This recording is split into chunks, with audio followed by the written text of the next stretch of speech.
But how could she forget our most important secret? When we got home, I sat on the couch and asked casually as she scrolled her phone, "Evelyn, do you remember our biggest secret?" She immediately put her phone down, leaned in to cup her hand over my ear, giggling. "Of course I do." I clenched my fist tight. "Then tell me what it is." She pretended to be mysterious for a second, then said when she saw my serious face, "Dad has a girlfriend outside our marriage. You told me not to tell anyone." I went limp, more sure than ever this girl was not my Evelyn. That gossip was old news. All our relatives already knew our real biggest secret was about her kidney. I sat up all night going over the past few months. Evelyn had started at the local medical university after high school, coming home once a month since it was so close, and I brought her in for regular checks every visit. This time, she'd said she had a critical, time-consuming school experiment, and it had been 6 months since she'd last been home, delaying this checkup. She'd arrived with my favorite snacks and chattered about school like always, so I hadn't suspected a thing until the appointment.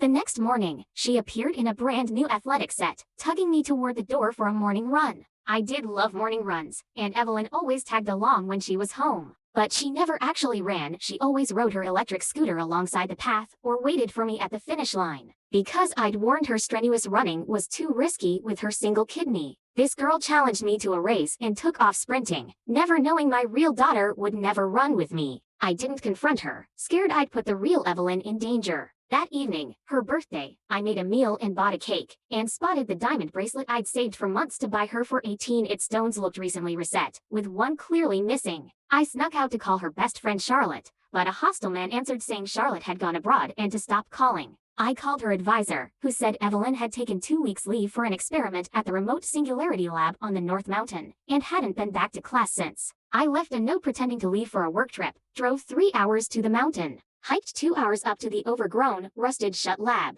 and found the missing diamond from her bracelet half buried in the dirt. At a cottage at the mountain base, an elderly woman warned me the lab had been host to eerie, loud cries echoing across the peaks 2 weeks prior, right when Evelyn went silent. Glancing past her, I saw Evelyn's favorite backpack sitting in a pile of potatoes, all her things gone, replaced by sprouting spuds. I grabbed the straps, trembling quietly, and asked where the backpack came from, and if she had ever seen my daughter.